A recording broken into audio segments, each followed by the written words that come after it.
ನಮಸ್ತೆ ಸ್ನೇಹಿತರೆ, ನನ್ನ ಹೆಸರು ಎ ಸಿ ಚೆನ್ನಪ್ಪ ಅಂತೇಳಿ. ನಾನೊಬ್ಬ ನಿವೃತ್ತ ಶಿಕ್ಷಕರ ಬಡಾವಣೆ ಮದ್ದೂರು ನನ್ನ ವಾಸ. ನೋಡಿ, ಏತ ನೀರಾವರಿ, ಸಣ್ಣ ನೀರಾವರಿ ಮತ್ತು ಅಂತರ್ಜಲ ಅಭಿವೃದ್ಧಿ ಇಲಾಖೆ, ಮಂಡ್ಯ ಜಿಲ್ಲೆ, ಮದ್ದೂರು ತಾಲೂಕು, ಸೋಮನಹಳ್ಳಿ ಮತ್ತು ರುದ್ರಾಕ್ಷಿಪುರ ಕೆರೆಗಳಿಗೆ ನೀರಾವರಿ ಮೂಲಕ ನೀರು ತುಂಬಿಸುವ ಯೋಜನೆ. ಇದರ ಯೋಜನೆಯ ವೆಚ್ಚದ ಒಂದು ಪಟ್ಟಿ ಇಲ್ಲಿದೆ ಸ್ನೇಹಿತರೆ.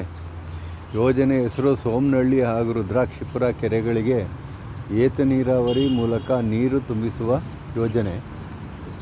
ಮಂಡ್ಯ ಜಿಲ್ಲೆ, ಮದ್ದೂರು, ಕೋಡಹಳ್ಳಿ. ಸಿಂಶಾ ನದಿಗೆ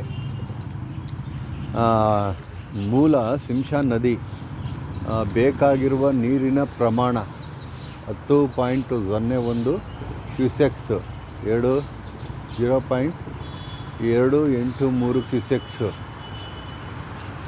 ಸ್ಟಾಕಿಂಗ್ ಹೆಡ್ 30,267 ಮೀಟರ್. ಒಟ್ಟು ಹೆಡ್ ಲಾಸಸ್ ಸೇರಿ 41.03 ಮೀಟರ್. ಈ ಇನ್ಟೇಕ್ ಪೈಪ್ ಮಾರ್ಗದ ವಿವರ: ಒಂದು ಸಾಲಿನ 900 ಮಿಲಿಮೀಟರ್ ವ್ಯಾಸದ 30 ಮೀಟರ್ ಉದ್ದದ RCC ಕೊಳವೆಗಳ ಮಾರ್ಗ.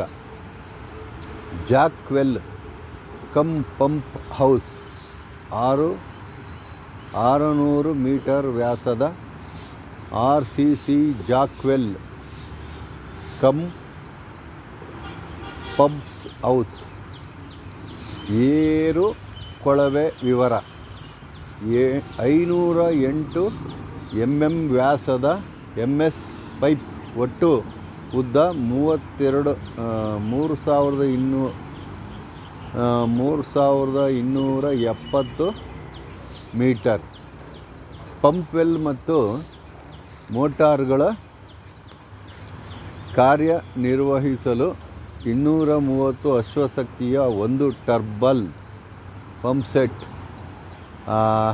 ಸ್ಟ್ಯಾಂಡ್ ಬೈ ವ್ಯವಸ್ಥೆ: 230 ಅಶ್ವಶಕ್ತಿಯ ಒಂದು ಟರ್ಬೈನ್ ಪಂಪ್ಸೆಟ್. ಫಲಾನುಭವಿಗಳು: ಗ್ರಾಮಗಳು ಕೋಡಹಳ್ಳಿ, ಸೋಮನಹಳ್ಳಿ ಮತ್ತು ರುದ್ರಾಕ್ಷಿಪುರ.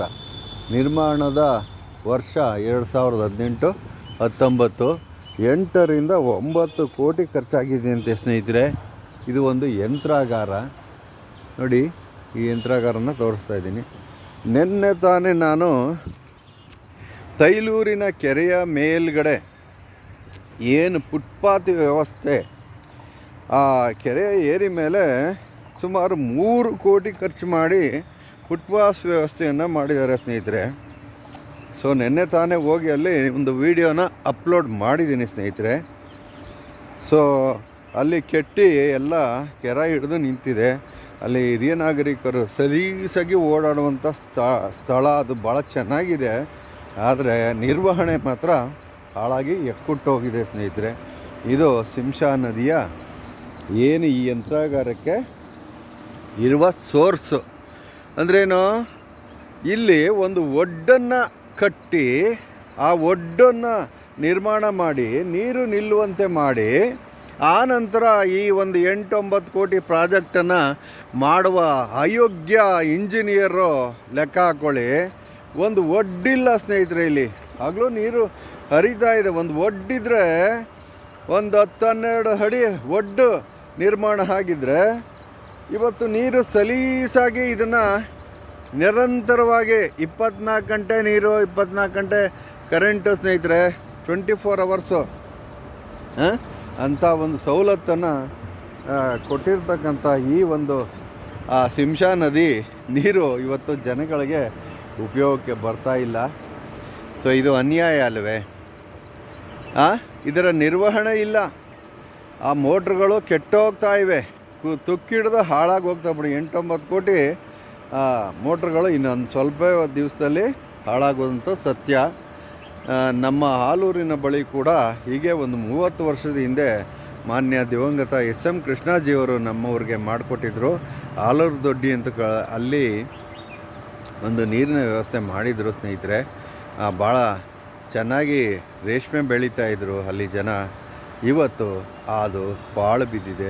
ಅದನ್ನು ಕೂಡ ನಾನು ವಿಡಿಯೋ ಮಾಡಿ ಜನನಾಯಕರ ಗಮನಕ್ಕೆ ತಂದು ದಯಮಾಡಿ ಅದನ್ನು ಒಂದು ಮತ್ತೆ ನೀರಿದೆ ಅಲ್ಲಿ, ಸಲೀಸಾಗಿ ನೀರು ಸಿಗುತ್ತೆ, ಅದನ್ನು ಮತ್ತೆ ಅದನ್ನು ರನ್ ಮಾಡಿದ್ರೆ ಕೇವಲ 2 ದಿನದಲ್ಲಿ ಮಾಡಿಬಿಡ್ಬೋದು. ಇವತ್ತೇನು ಇಟಾಚಿ JCB ಇವು ಬೇಕಾದಷ್ಟು ಕಾಂಟ್ರಾಕ್ಟರ್ಗಳು ಯಾಕೆ ನಿಂತವ್ರೆ ಈ ಹಾಳು ಮಾಡೋಕ್ಕೆ ಅಂತಲೇ ಇಂಥ ಯೋಜನೆಗಳು ತಯಾರಿಸಿ ಆ ಲೂಟಿಕೋರರು, ಇಂಜಿನಿಯರ್ಗಳು ಲೂಟಿಕೋರರು, ಕಾಂಟ್ರಾಕ್ಟ್ರುಗಳ ಲೂಟಿಕೋರರ ಅವರ ಜೇಬಿಗೆ ಹಣ ತುಂಬಕ್ಕೋಸ್ಕರವೇ ಇಂಥ ಯೋಜನೆಗಳವೆ ಅಂತ ನನಗನ್ನಿಸ್ತದೆ.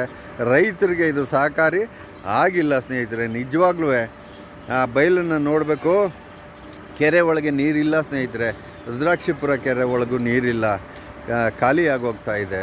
ಆ ನೀರು ನಿಂತಿದ್ರೆ ಸುತ್ತಮುತ್ತಲ ಬೋರ್ಗಳಿಗೆ ನೀರು ಸಲೀಸಾಗಿ ಬರ್ತಿತ್ತು. ಆ ವ್ಯವಸಾಯಕ್ಕೆ ರೈತರು ಬದುಕ್ತಿದ್ರು. ಈ ರೈತರು ಈ ದೇಶದ ಬೆನ್ನೆಲುಬು ಅಂತ ಕರೆಯೋದಕ್ಕೆ ಮಾತ್ರ ಆಗತ್ತೆ ಜನನಾಯಕರು.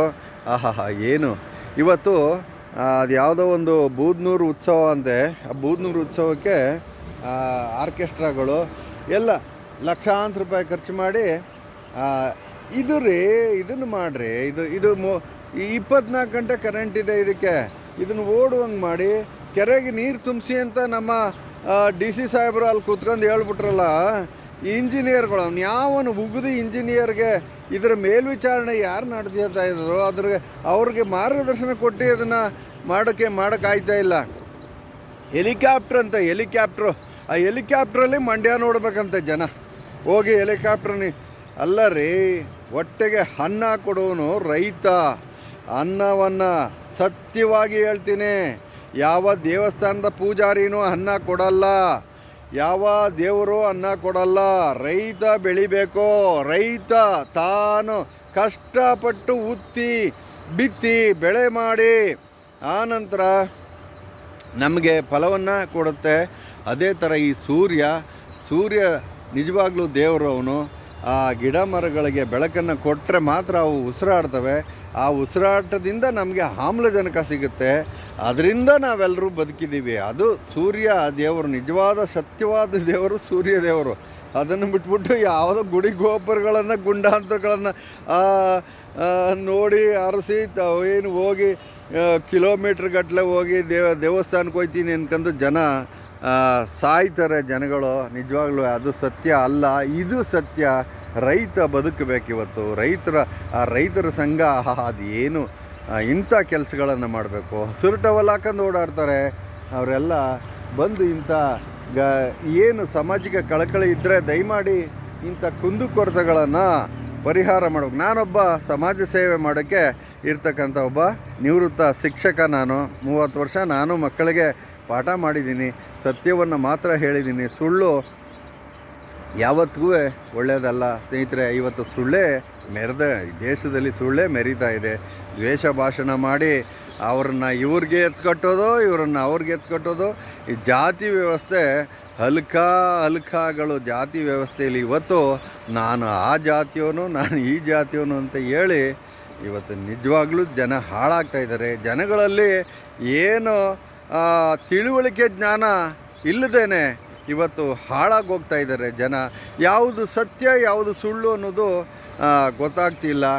ಏನು ಜನಪ್ರತಿನಿಧಿಗಳೇ, ಜನನಾಯಕರೇ, ಈ ಇಂಜಿನಿಯರನ್ನು ಉಗಿದು ಕ್ಯಾಕರಿಸಿ ಮಕ್ಕೆ ಅವನ್ನ ಬಂದು ಇದನ್ನು ವ್ಯವಸ್ಥೆ ಮಾಡಿ ಇಲ್ಲಿ ನೀರು ಹರಿಸಿ ಆ ಕೆರೆಗಳು ತುಂಬುವಂತೆ ಮಾಡಿ. ನಾನು ಆಲೂರು, ನಮ್ಮೂರ ಕೆರೆಗೂ ಕೂಡ ಇದರ ಬೆನಿಫಿಟ್ಟು ಸಿಗುತ್ತೆ. ನಮ್ಮೂರ ಹತ್ರ ಒಂದು ಲಿಫ್ಟ್ ಇರಿಗೇಷನ್ ಇದೆ, ಅದನ್ನು ಸ್ವಲ್ಪ ಆಧುನೀಕರಿಸಿ ರೈತರು ಬದುಕುವಂಗೆ ಮಾಡಿ.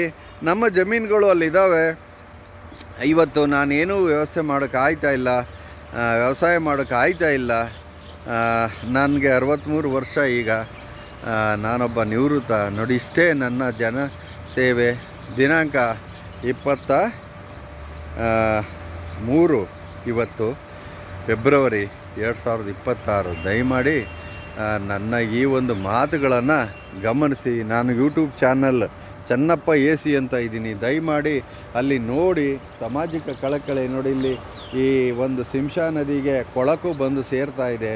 ಅದನ್ನು ಅಧಿಕಾರಿಗಳು ತಮ್ಮ ವ್ಯಾಪ್ತಿಗೆ ಬರುವಂತಹ ಏನು ನ್ಯಾಯ ನೀತಿ ಧರ್ಮಗಳನ್ನು ಉಳಿಸಿ ಈ ನದಿಗಳನ್ನು ಕಾಪಾಡೋದು ಆ ಧರ್ಮ, ನಮ್ಮೆಲ್ಲರ ಧರ್ಮ. ಸಾರ್ವಜನಿಕರಾದ ನಾವು ನಿಜವಾಗ್ಲೂ ಸಮಾಜವನ್ನು ಒಂದು ಒಳ್ಳೆಯ ದೃಷ್ಟಿನಲ್ಲಿ ಅದನ್ನು ತಗೊಂಡು ಹೋಗುವುದೇ ಮಾನವನ ಧರ್ಮ. ಮನುಷ್ಯ ಕುವೆಂಪು ಅವರು ಹೇಳ್ತಾರೆ, ಉಳ್ಳವರು ಮತ್ತು ಇಲ್ಲದವರ ಅಂತರ ಕಡಿಮೆ ಆದಾಗ ಮಾತ್ರ ಈ ದೇಶ ಅಭಿವೃದ್ಧಿ ಆಗುತ್ತೆ ಅಂತ ಸತ್ಯವಾದ ಮಾತು ಹೇಳಿದ್ದಾರೆ. ವಿಶ್ವಮಾನವ ಸಂದೇಶವನ್ನು ಹೇಳಿದ್ದಾರೆ. ಅದು ಯಾರಿಗೂ ಪಾಪ ಇಷ್ಟ ಆಗ್ತಾಯಿಲ್ಲ. ಏನು ಜಾತಿಗಳ ನಡುವೆ ವಿಷ ಬೀಜ ಬಿತ್ತಿ ಇವತ್ತು ಅನ್ಯಾಯವಾಗಿ. ಪ್ರಾಣಿಗಳಲ್ಲಿ ಜಾತಿ ಇದೆಯೇನ್ರಿ? ಮಂಗನಿಂದ ಮಾನವ, ಪ್ರಾಣಿಗಳಲ್ಲಿ ಜಾತಿ ಇದೆಯಾ? ಪಕ್ಷಿಗಳಲ್ಲಿ ಜಾತಿ ಇದೆಯಾ? ಏನ್ರಿ ಇದು? ಮನುಷ್ಯನಿಗೆ ಅರ್ಥ ಆಗ್ತಾ ಇಲ್ವಲ್ಲ. ಈ ಒಂದು ನೀತಿ ಮನುಷ್ಯನಿಗೆ ಅರ್ಥ ಆಗ್ತಾ ಇಲ್ವಲ್ಲ. ಏನು ಸಮಾಧಾನವಾಗಿ ನೆಮ್ಮದಿಯಾಗಿ ಸಹಬಾಳ್ವೆ ಮಾಡಿಕೊಂಡು ಅಣ್ಣ ತಮ್ಮಿಂದಿರಂತ ನಮ್ಮ ಜಾತ್ಯತೀತ ರಾಷ್ಟ್ರ ಸ್ವಾಮಿ ದೇಶ. ಹಿಂದಿ ಭಾಷೆಯನ್ನು ಒರೆಸೋದಲ್ಲ. ಕೇಂದ್ರದ ಮಂತ್ರಿಗಳು ಮಾಯಿಗೆ ಬಂದಂಗೆ ಮಾತಾಡ್ತಾರೆ. ಎಷ್ಟು ಜಾತಿಗಳು, ಎಷ್ಟು ಇದು ಈ ನಮ್ಮ ದೇಶದ ಮೇಲೆ ಇರ್ತಕ್ಕಂಥ ನಾಗರಿಕರು. ತಮಿಳುನಾಡು, ಕರ್ನಾಟಕದಲ್ಲಿ ಇರ್ತಕ್ಕಂತಹ ಏನು ಬೆಂಗಳೂರೊಳಗೆ ಅದೆಷ್ಟು ಜಾತಿಯ ಜನ, ತಮಿಳುನಾಡು, ಆಂಧ್ರ, ಕೇರಳದವರು ಬಂದು ನೆಲೆಸಿದ್ದಾರೆ. ಕನ್ನಡವನ್ನು ಅಲ್ಲಿ ನಿರ್ಲಕ್ಷ್ಯ. ಕನ್ನಡ ಬೆಂಗಳೂರಿನಲ್ಲಿ ಕನ್ನಡ ಕೇಳೋರೇ ಗತಿ ಇಲ್ಲ. ಇದು ಸರ್ಕಾರ ಇಂಥ ಕಡೆ ಗಮನ ಹರಿಸ್ಬೇಕು. ಏನು ಘನ ಸರ್ಕಾರ ಒಳ್ಳೆಯ ಕಾರ್ಯಕ್ರಮಗಳನ್ನು ಕೊಡಬೇಕು. ಅದು ಬಿಟ್ಟು ಬಡವರನ್ನ ರಕ್ಷಣೆ ಮಾಡದೇ ಇದ್ದರೆ ಸರ್ವನಾಶ ಆಗೋದ್ರಲ್ಲಿ ಗ್ಯಾರಂಟಿ ಸರ್ವನಾಶ ಆಗುತ್ತೆ. ದಯಮಾಡಿ ಬಡವರನ್ನು ರಕ್ಷಣೆ ಮಾಡಿ. ಭಿಕ್ಷುಕರು ಇಲ್ಲದಂತೆ ಮಾಡಿ. ಭಿಕ್ಷುಕರು, ತಂದೆ ತಾಯಿಗಳನ್ನು ನೋಡದೇ ಇರುವ ಮಕ್ಕಳು, ಅವರ ಮೇಲೆ ಕಾನೂನು ತನ್ನಿ. ಅವರನ್ನು, ತಂದೆ ತಾಯಿಯನ್ನು ನೋಡುವಂಗೆ ಅನಾಥಾಶ್ರಮದಲ್ಲಿ ಎಷ್ಟೋ ಜನ ಇವತ್ತು ಬದುಕ್ತಾ ಇದ್ದಾರೆ. ಎಲ್ಲ ಅವರು ಫಾರಿನಲ್ಲಿದ್ದಾರೆ ಮಕ್ಕಳೆಲ್ಲ. ಪಾಪ ನೋಡ್ಕೋರಿಲ್ದೇ ತಂದೆ ತಾಯಿಗಳನ್ನು ಅನಾಥಾಶ್ರಮಕ್ಕೆ. ಆಮೇಲೆ ಸತ್ತೋದಾಗ ಬಂದು ನೋಡುವರು ಇಲ್ಲ. ಅಲ್ಲಿಂದನೇ ಎಲ್ಲ ದುಡ್ಡು ಕಳಿಸ್ಬಿಟ್ಟು ಎಲ್ಲ ಶ್ರಾದ್ದವನ್ನು ಮಾಡಿ ಮುಗಿಸ್ಬಿಡಿ, ವೀಡಿಯೋ ಮಾಡಿ ಹಾಕ್ಬಿಡಿ. ಇಂಥ ಸ್ಥಿತಿ ಇವತ್ತು ನಮಗೆ ಬಂದಿದೆ ಅಂತ ಅಂದರೆ ಇದೊಂದು ಸಮಾಜ ಎಷ್ಟು ಹದಗೆಟ್ಟು ನಿಂತಿದೆ ಅಂತ ಅಂದರೆ, ಏನು ಅಧಿಕಾರಸ್ಥ ಜನ ತಮ್ಮ ಕರ್ತವ್ಯವನ್ನು ತಾವು ನಿರ್ವಹಿಸಬೇಕು. ಯಾವುದು ಸತ್ಯ, ಯಾವುದು ಸುಳ್ಳು ಅನ್ನೋದನ್ನು ಜನಕ್ಕೆ ತಿಳಿಸ್ಬೇಕು.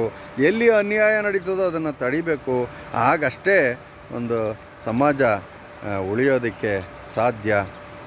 ನಿಜವಾಗ್ಲೂ ಸ್ನೇಹಿತರೆ, ನನ್ನ ಒಂದು ಇವತ್ತಿನ ಮನದಾಳದ ಮಾತು ಇದು. ನಾನು ನಿಂತಿರ್ತಕ್ಕಂಥ ಜಾಗ ಶಿಂಷಾ ನದಿ ನಮ್ಮ ಪಕ್ಕದಲ್ಲೇ, ಶಿಕ್ಷಕರ ಬಡಾವಣೆಯ ಪಕ್ಕದಲ್ಲೇ ನಾನಿದ್ದೀನಿ.